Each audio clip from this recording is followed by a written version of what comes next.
J'ai pas eu beaucoup de mecs dans ma vie, mais par contre j'ai l'impression que je les ai tous très mal choisis. Mais dis bonjour, cette vidéo n'est pas faite pour critiquer mes ex, et loin de là, parce qu'en fait, il y en a avec qui je suis en très bon terme.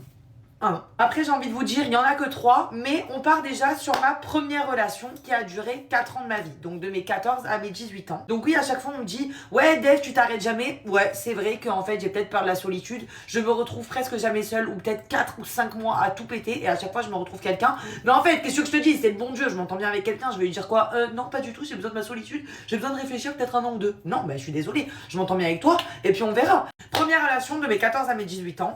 Aujourd'hui, c'est un ami à moi, je l'aime beaucoup. Mais comment vous dire qu'il m'a trompé toute ma vie. Voilà. De mes 14 à mes 18 ans. En plus de ça, il m'a quand même trompé avec ma meilleure amie, fut un temps. Et puis, entre-temps, il y a beaucoup de copines à moi qui sont passées, qui aujourd'hui ne sont plus mes amies ni mes copines. Et quand je les vois, je leur dis à peine bonjour.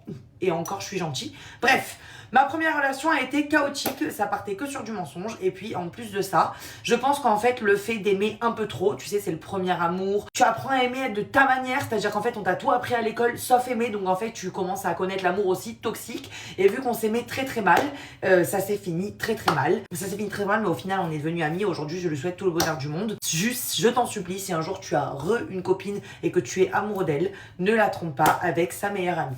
Secondo, il y a eu donc du coup 3 ans et demi de relation où ça a été chaotique, l'amour passionnel, l'amour fusionnel, l'amour fort où vraiment tu t'aimes peut-être un peu trop fort jusqu'à casser les murs, casser les voitures et puis à 2 doigts de me casser la tête. Mais bon, ça je l'écrirai dans mon livre si un jour je sors un livre. Ça a été catastrophique et puis quand tu te fais tromper, tu apprends beaucoup de choses et j'ai l'impression en fait que le deuxième amour fait plus mal, surtout en fait quand il te fait dinguerie sur dinguerie, qui te manque de respect toute la journée et qu'en fait il te casse tous tes biens, tout ce que tu as entre les mains, il te casse tout. Tu aimes tellement à t'en arracher les yeux que tu t'éloignes de gens, tu n'as plus le droit de sortir, tu n'as plus le droit d'aller en boîte, tu n'as plus le droit de t'habiller, tu n'as plus le droit de faire la bise aux hommes, pas loin de ça. Je me renferme sur moi-même, tu perds 10 à 15 kilos, parce qu'encore une fois, il te fout la honte, et puis il te trompe un peu de partout.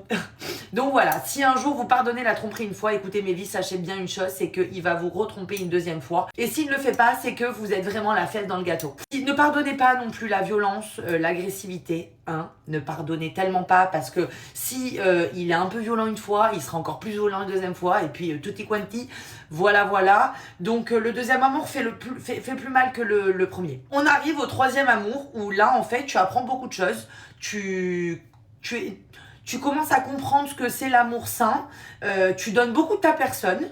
Peut-être que tu penses tomber amoureuse mais tu ne l'es pas parce qu'en fait tu as compris que tu avais besoin de passion, tu avais besoin de suspense, de challenge et en fait tu as tellement vécu l'amour toxique avant que quand tu commences à comprendre l'amour sain, en fait tu penses tomber amoureux mais non, finalement tu n'aimes pas ça.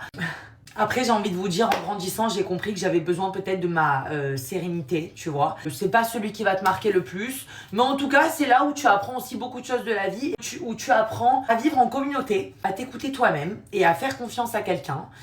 Donc il est beaucoup plus sain, mais il est beaucoup plus soft. Et puis j'ai envie de te dire peut-être parfois qu'on aime le soft. Et le quatrième amour, mes vies, si vous en avez, c'est le bon, croyez-moi.